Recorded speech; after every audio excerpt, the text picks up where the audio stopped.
यानंतर सुरेखा मॅडम. सर्वांना नमस्कार. मी सुरेखा सतीश निपसे. मी सध्या माध्यमिक शिक्षिका आहे VS सातव हायस्कूलमध्ये. सर वानखेडे सरांना, आमचे निंबाळकर सरांना मी पत्रिका पाठवली होती. ते म्हणाले माझे मित्रच आहेत, तर त्यांना येणं झालं नाही, काही काम होतं त्यांचं. तर मला एक सांगावं असं वाटतं, पुण्यामध्ये माझं माहेर अहिल्यानगरमधलं पाथर्डी आहे. पाथर्डीतून मला आता जवळजवळ 34-35 वर्ष झाली पुण्यात आलेली. माझा नवरा अस्सल पुणेकर होता, त्याच्यामुळे मी पण पुणेकर झाली. खूप कार्यक्रम पाहिले. आम्ही पुण्यात राहतो, रस्तापेठेत. हरहुन्नरी माणूस होता, धडपड चालायची सारखी. लिम्का बुक ऑफ रेकॉर्ड झालं त्यांचं. स्लोगन कॉन्टेस्टमध्ये 11 देश फिरून झाले. पण नियतीला सगळं मान्य नसतं. थोडंसं इमोशनल वाटतं. पण मी इथपर्यंतचा जो प्रवास आहे माझा, तुम्हाला सांगण्याचा प्रयत्न करते की मी कशी पुणेकर झाली. तर मेन मध्यवर्ती भागात राहत असल्यामुळं प्रत्येक कार्यक्रमाला, शनिवार वाडा असो, बालगंधर्व असो, गणेश कला असो, एकही कार्यक्रम चुकवला नाही. पण नेहमी खाली बसलेली असायची. पण आज मला इतका आनंद होतोय ना, वल्लरी प्रकाशांचे मी खरंच खूप खूप धन्यवाद मानते.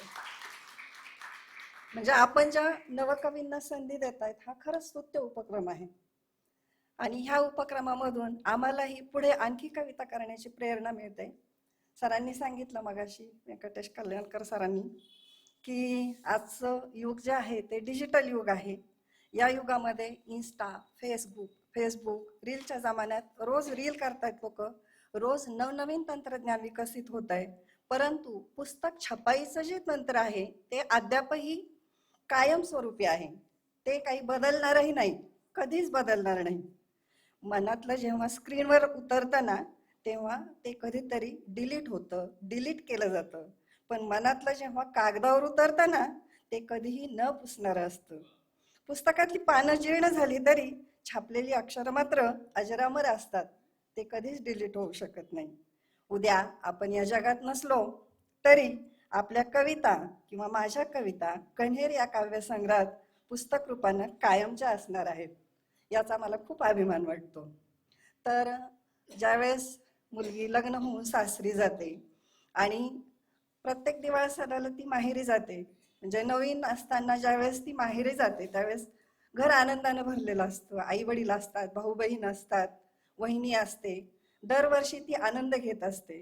पण काही कालांतराने वार्धक्याने जेव्हा वडील तिचे जातात, त्यावेळेस ज्यावेळेस ती माहेरी जाते वडील गेल्यानंतर, त्यावेळेसची जी माझी भावना आहे मी स्वतः अनुभवलेली आहेत. माझ्या ज्या कविता आहेत त्या बहुतेक करून मी स्वतः अनुभवलेल्या आहेत आणि त्याच कागदावर उतरवलेल्या आहेत. तर त्यावेळेस घर जे रिकामं असतं आणि वडिलांचा भास होतो घरात गेल्यानंतर, की कसं म्हणजे बदलतं चित्र. तर त्या कवितेचं नाव आहे आहातच तुम्ही. कवितेचं शीर्षक आहे आहातच तुम्ही. तुम्ही गेल्यानंतर दिवाळ सणासाठी आले होते मी माहेरी. तुम्ही गेल्यानंतर दिवाळ सणासाठी आले होते माहेरी. वाटलं उभे असाल तुम्ही माझी वाट पाहतारी.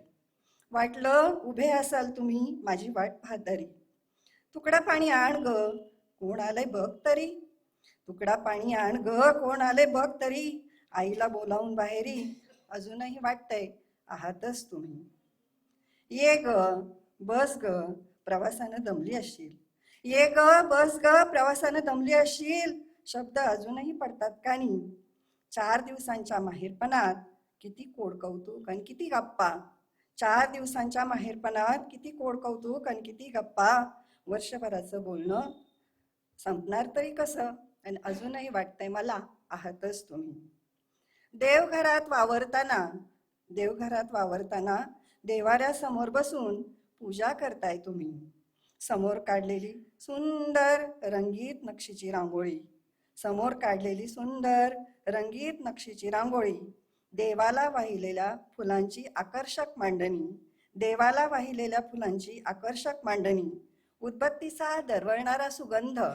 उदबत्तीचा दरवळणारा सुगंध अन निरांजनातली ही मंद तेवणारी वात. अन निरांजनातली ही मंद तेवणारी वात. डोळे मिटून हात जोडून ईशस्तवन करताय तुम्ही. डोळे मिटून हात जोडून ईशस्तवन करताय तुम्ही.